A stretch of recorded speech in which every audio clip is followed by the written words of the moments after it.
humans, it's just Martine, and welcome to episode 4 of TBR CRIME. TBR CRIME is my TBR game that I play every 2 months. I give myself 2 months to crack a case, or I give Blake 2 months to crack a case. He's my lead detective. If you've never seen TBR CRIME before and you want to understand more of the mechanics before we jump in, you can check out the playlist right here. Although, to be honest, this is one of those games that just kind of makes sense when you watch it unfold. So without further ado, let's jump to the game. TBR CRIME round 4. I have not put the cards from round 3 back in, just to avoid seeing them again 2 games in a row. But if anybody hates that rule, let me know. We're going to start by picking our partner for the case because Blake cannot do it alone. So let's find out who is accompanying Blake on this case. I will say, no, I don't actually know who I want. Let's just see what fate decides. Okay, for this case, our partner is Teresa Capaldi. The advantage is that she's an influencer, so bonuses, that's these yellow cards, are worth 2 times the cool points. That's a great thing. And then the disadvantage is that Teresa is a civilian. She's an administrative assistant. So I have to complete action prompts twice. I have to do every blue prompt twice. Incredibly annoying. Okay, that's our partner for the case. Let's do this. We'll start by generating our random board. We have all of our colors in here. Okie dokie. The board is set up. Teresa and Blake are ready to crack the case. So let's go for our first roll. Starting off really strong with an immediate setback, time crunch, plus 3 points to read a book in 1 day. Thanks, guys. It's off to a great start. The challenge was to pick a book to read in 1 day. So I decided to pick Underwater by Marissa Reichart. I don't know why I didn't realize this when I picked it off my shelf, but it's a young adult book, so that made it easier to get through, and it's just under 300 pages. I wanted to give myself that was not like a Junie B. Jones book or a 30-page short story or something. I wanted it to be more of a book-length book, but still nothing crazy. Yeah, this is what I picked. And I gave it 4 stars. I really enjoyed spending my day reading this. In this one, we're following this girl. She's a junior in high school. And a couple months ago, she experienced something really scary. And since then, she has refused to leave her family's apartment. And the story starts when a new person around her age is moving in with his mom across the hallway in the apartment building. And suddenly, she's a little more interested in fighting her fears and going outside than she was before. I think this had really good discussions about self-blame, guilt, the different ways that we all grieve and process hard situations. It was just an easy read. I enjoyed it. I loved the dynamic between the main character and her younger brother, Ben. He's like 6, I want to say, and the two of them are so precious together. So loved that. The anxiety representation in this book is pretty good. Obviously, there's more of an acute type of anxiety diagnosis in this book because our main character experienced something really scary. Although I do think it's interesting to show people, like, here's how being afraid of one specific event can make you scared of the rest of the world around you, right? Because I think a lot of people would not understand why the main character felt the way that she did in this, but we all go through things in a different way. So I enjoyed reading about this character's journey. I was definitely rooting for her. I liked the new neighbor guy, Evan. He was pretty cool. I wouldn't say there was anything particularly special about him, but like I wasn't against the fact that he was here, and the role that he played in this story. And I also think this book had a message of like, it doesn't matter if you're going through a lot, you can still be good for other people too. Like, there is never a point in which the only thing you are is a burden to others or a bad part of people's lives. You are able to have a positive impact on other people's lives even when you're going through a lot, because our main character grappled a lot with the fact that she was like, all these people are doing these things for me. What are they getting from me? And it's like, You don't see your own value, and you need to learn that. I think that's an important message for teenagers to learn, and all of us, really, but that is the target audience. So yeah, 4 stars. This is a good one. It will be staying on my red shelf now, so hooray. Roll 2. 2. Great. A bonus prompt. So this will be worth double the points because of Teresa's advantage. Get some awesome gear. I can get plus 6 points, which will actually be plus 12 points for a book with an average rating over 4.25. Good luck me. In order to get some awesome gear, I had to find a book with an average rating of over 4.25, which is a bit of a big ask because I feel like not many books on Goodreads have that. A lot of the ones that do are later books in series I haven't started or never intend to read. But I managed to find Ordinary Grace by William Kent Kruger, and I read this actually on the first day of Wonderthon, and I really thoroughly enjoyed it. I feel like this rating is accurate. I'm giving it a 4.5 stars. This is a historical fiction mystery type book about this young boy and one of the summers he has growing up, where there are a total of 5 deaths in his town. Part of the story is figuring out like what's going on, but a large part of it is seeing how the community reacts to these tragedies, especially how this particular family that this main character is in reacts to all of it, and just an examination of the dynamics in this town in 1961, I believe, up in Minnesota. One thing that I thought was really interesting about this book was that our main character's father is a Methodist minister, and he technically preaches at 3 different churches because they're all in such small towns that he does like all 3 of them. And so there was a lot of focus on religion and theology in this book, and ideas about why suffering happens and all of those interesting conversations. And I really enjoyed that aspect of the book. And the scene that gave this book its title, Ordinary Grace, was in fact, I felt like, a very moving scene. And specifically the like couple of sentences where the phrase ordinary grace is used in the story did have me a little choked up. It was for a very small thing, but I feel like the author did such a good job of making that small thing so big and making us understand the significance of small things. And so there was just this underlying idea that really small things could be miraculous, and I loved that. I also felt like the vibes of this book were exactly how William Kent Kruger intended for them to be. Summery, slow, 60s, but still a pretty fast read, which I was worried about. I thought it would read slower than it did. So overall, I had a really good time reading this book. We'll see what the board has in store next. Roll 3. We're just avoiding blue, baby. That's the goal. 4. 1, 2, 3, 4. Okay. Some drudgery. Let's go. A witness statement. Read a book in 3rd person POV. I can do that. What is investigating a case without a little bit of paperwork? Am I right? So let's collect this witness statement. I need to read a book written in 3rd person POV. So for that, I ended up reading Sophomores by Sean Desmond, which I got at the Dollar Tree, I want to say last year, and I'm giving it 4 stars. I had a pretty good time with this. It's a historical fiction book insofar as it was written after it takes place, but I think it takes place in like the 80s, so not that long ago. And we're following this family. It's a messed up family. They've all got their issues, for sure. We're following this dude, Danny. He is a sophomore in high school. Imagine that, a book called Sophomore featuring a sophomore. And we're largely following his journey as he's in his English class with his teacher, Mr. Oglesby, and he goes on a journey kind of learning that he wants to be a writer and a great thinker. So that's his story.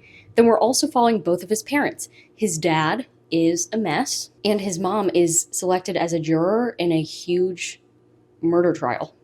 So kind of just a lot going on in here. I think it worked well. It was just this portrait of this family I found all of the characters interesting. I really liked the plotline about the mom being a juror. I thought that was really fascinating. That's largely because I study jury decision making, so it makes sense that I liked that insight. And I found the relationship between Dan and his classmates pretty interesting, and like their vibe as sophomores, especially in Mr. Oglesby's English class. That was a weird place. I'm so glad I never had a teacher like that, because I absolutely would have failed his class. They emphasize close reading a lot. That's fine, but the amount of detail that this teacher wanted them to remember was just kind of insane, and he would absolutely drill them on it. So I would have failed that, because I finished reading this not that long ago, and I had to look at Dan's name on the back of this book. So I would fail that class for sure. Nevertheless, this was an interesting read to sink into. And so as far as witness statements go, not bad. +2 cool points for me. Yippee! Roll 4. Roll 4, number 4. 1, 2, 3, 4. Oh no. Okay. It's an action prompt. Come on, Blake. I know. Falling down on the job. I'm just going to leave him there for right now. What do we have to do twice? Okay, the first time Teresa helps us canvass the neighborhood, she gets it wrong, so we have to do this prompt twice for +3 points. Read a book that someone else I know gave 5 stars.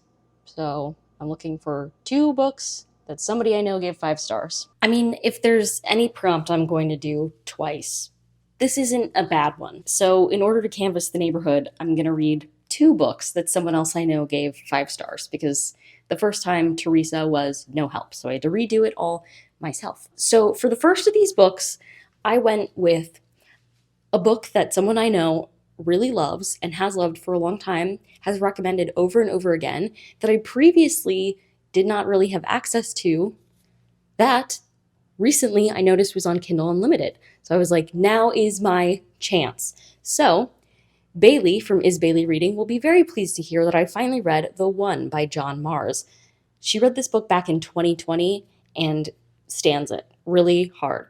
And that's totally fair. I'm giving this 4 stars, not 5. There were some crazy plot twists, but it just didn't feel like a 5-star book to me, and that's fine. I still had a really solid time reading it. It's a speculative fiction-ish book where scientists have found something in our DNA that is able to match you with your one true match, the person you are, supposed to be with. And so we're following like 5, maybe 6 different perspective characters as they find out their match situation. They're all very different stories, and we rotate through them in a way that makes it very compelling, because in each cycle we read from each perspective character one time and then we move on to the next one. The really short chapters, they almost always end in a cliffhanger of some kind, and so you're kind of just circling back to the next one and the next one and the next one. So it's definitely compulsively readable, so it has that in its favor. I also feel like we were focused on some pretty interesting characters. We're focused on this big corporate lady who swears that she'll never date. We're focusing on this serial killer who suddenly gets a match. We're focusing on this couple that is engaged who decide that they want to do this test to see if they are actually each other's perfect match. We're following this woman whose match lives half the world away from her. There might be another one that I am forgetting, but all of these different plots have their interesting aspects and their surprises, because there's not a single one of these where everything is as it seems at the start. I guess the serial killer one, it's everything is as it seems at the start, because we know from the jump that he's a serial killer, so that's not a surprise. I'm trying to think who my favorite characters were to follow. I really liked the tension of the plotline with the characters who were engaged, because the male in the relationship really didn't want to get the test done. He was like, that's stupid, it could cause problems. What matters is that we love each other.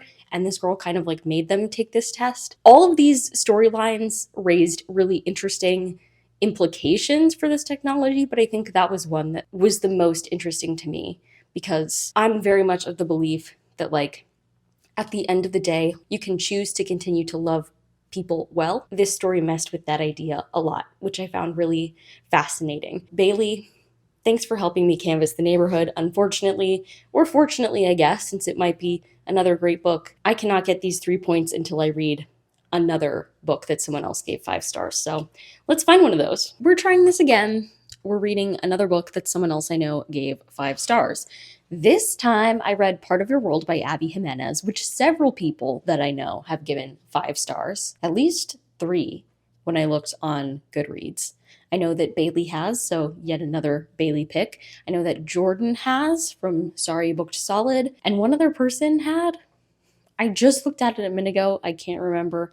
The point is, multiple people I know have given this book 5 stars. So I gave it a shot, and I did enjoy it, but not to a 5-star level. I'm giving this one 4 stars too. This one is a contemporary romance between this man who's like the mayor, handy person, B&B owner in this really small town, and this woman who is a doctor, and more specifically, she's part of a long line of doctors who are very well known at the hospital, and she's burdened with the legacy that they carry. These two have lives that are fundamentally incompatible. The people in our main female character's life will never approve of the main male character. And so most of the tension in this book comes from the female character being like, this won't work, which was a little frustrating. I understand why it took her a while to understand what she should be prioritizing in her life,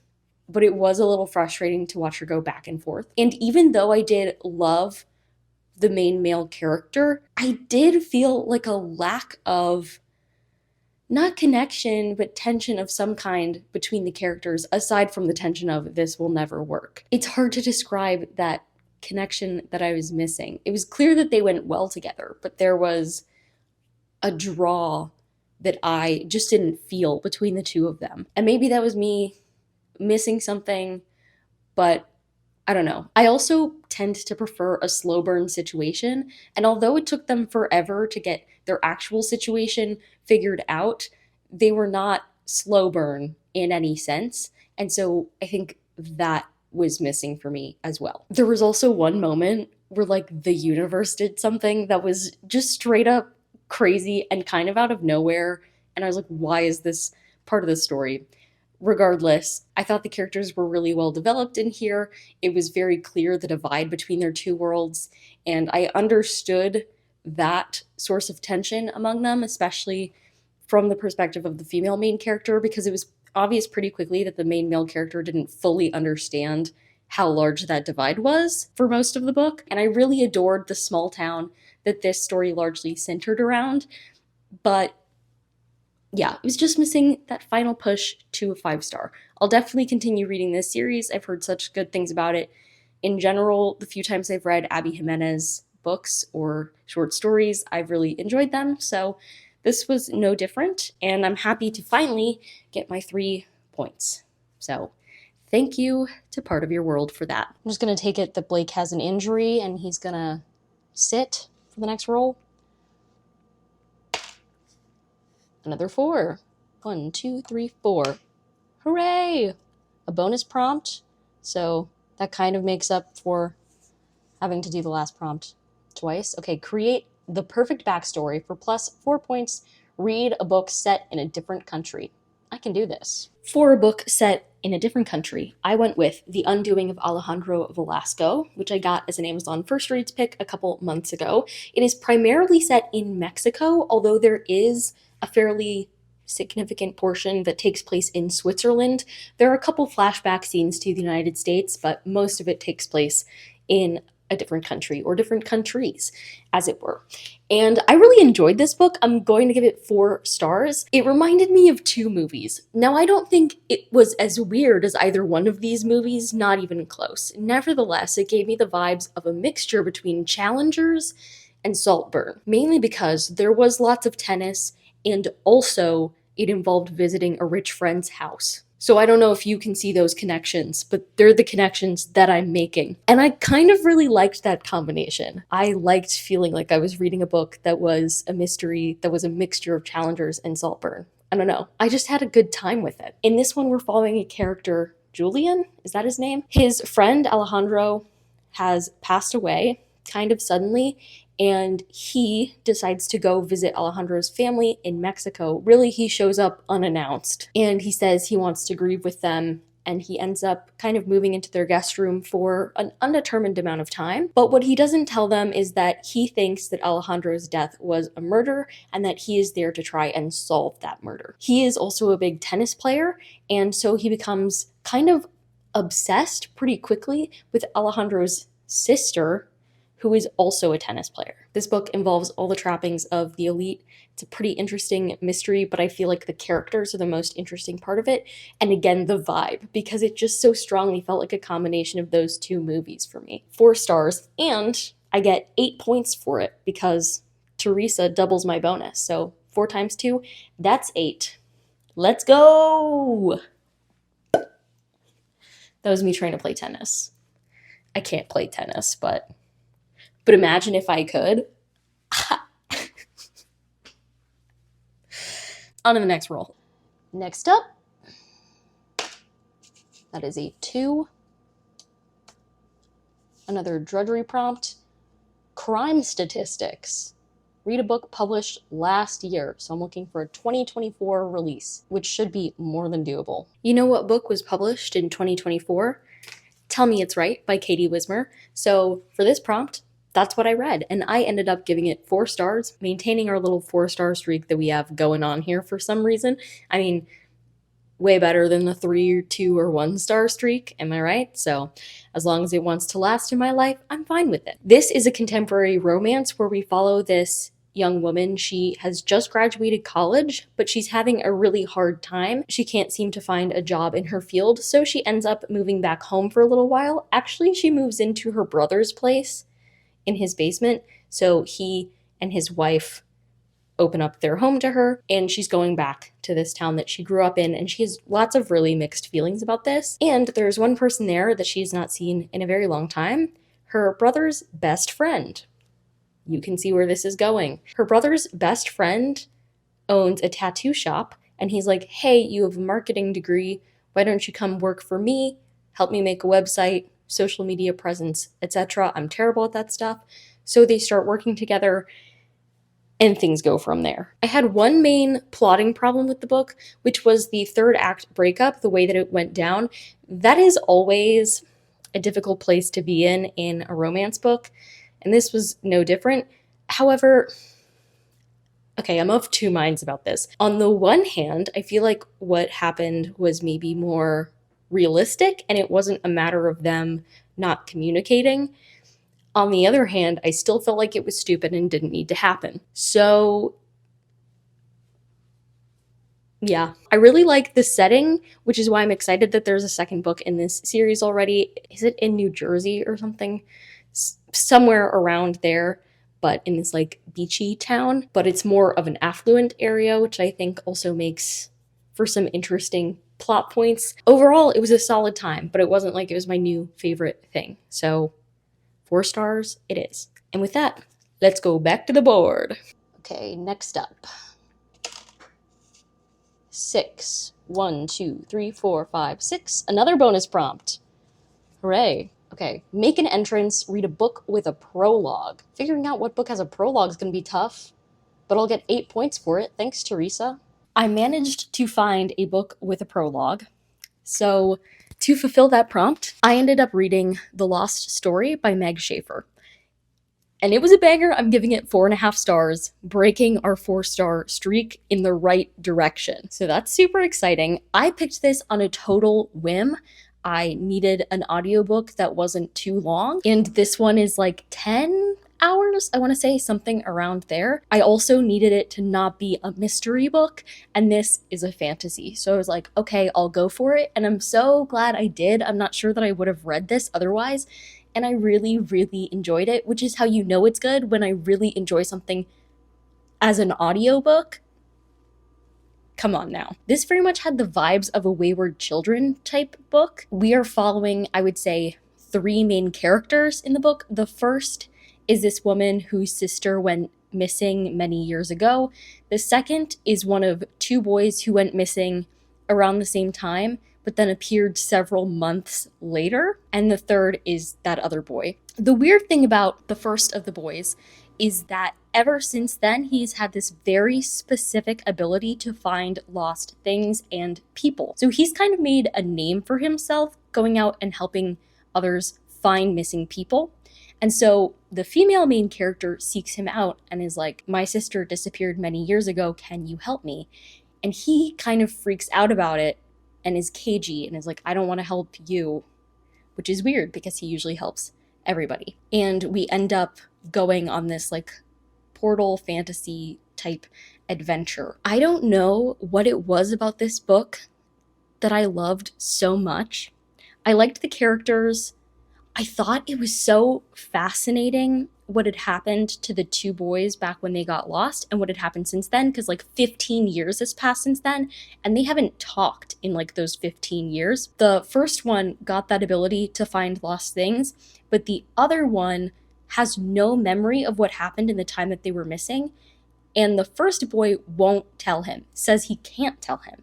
And so there's a lot of angst about that because one of these boys knows perfectly well what happened to them and this other has no clue. Seeing this story go along and having this one character figure out what happened to him all those many years ago, having all of these characters explore a magical world, I don't know, there was just something about it. It was like a cross between the Wayward Children series and the Chronicles of Narnia. The marketing for this book mentioned the Chronicles of Narnia and that this was a book for like adults who loved that type of vibe. And I definitely see that inspiration coming through. I also ended up really loving the story that explained the world building, like why that world existed, how it got there, etc. Because I feel like so many of these stories shy away from those explanations, and this one really went for it, but went for it in such a good and creative way. It really sold me on it. But yeah, overall, I just loved these characters, the way that they treated each other and felt about each other. The world building was great. There was just a vibe I cannot capture or explain to you that was pretty immaculate. Based on vibes, 4.5 stars. How's that for a book with a prologue? And this is worth 8 points because it's a bonus and we have Teresa on our side. So 8 points plus a 4.5 star read. What more could you ask for, really? Let's see what the board has in store. Next up, did we just crack the case? 1, 2, 3, 4, 5, 6. Case cracked. Case solved. We really made an entrance on that last one to catch our bad guy, so hooray! Blake has officially closed his 4th case. Woo, woo, woo, woo. And we earned a total of 40 cool points during this episode, bringing our total number of cool points in our reserve up to 128. I'm looking forward to see how many more we get in the future and how we use them in future episodes. I'm going to end this video here. If you'd like to go ahead and give it a big thumbs up and comment down below what was your favorite prompt from this episode, and subscribe for more bookish and college lifestyle content. And until next time, bye humans, bye!